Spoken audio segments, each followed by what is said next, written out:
sesh on 12 markers. This is for Edexcel A-level business. Let's look at tips, timing and technique. Tip number 1 is know the command word. The command word for these 12 markers is going to be assess. Assess the impact likely of why, the question, the concept, for example, promotion or international expansion, on the business or their industry. Now you're going to find these 12 markers on all 3 papers, so you need to practice them and you need to practice them under time constraints. Tip number 2 is know the mark scheme. The mark scheme is 2 marks for knowledge, 2 marks for application, 4 marks for analysis, and 4 marks for evaluation.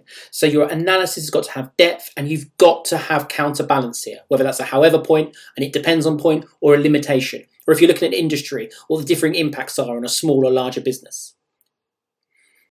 Now, technique. The technique as follows. Define the concept in the question, then start with on one hand. Take your initial point and then explain it in context. And at the end, look to hook back with what the it depends on points are, or if there's a limitation to that. Then take the other side of the argument. On the other hand, take the point, explain it in context with logical chains of analysis. Then look to say any limitations or any it depends on points.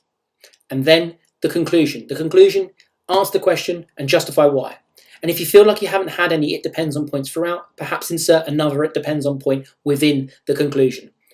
That way, you know you've provided counterbalance throughout. So it's always make the point, but it could be like this, or it's not as powerful because of this reason.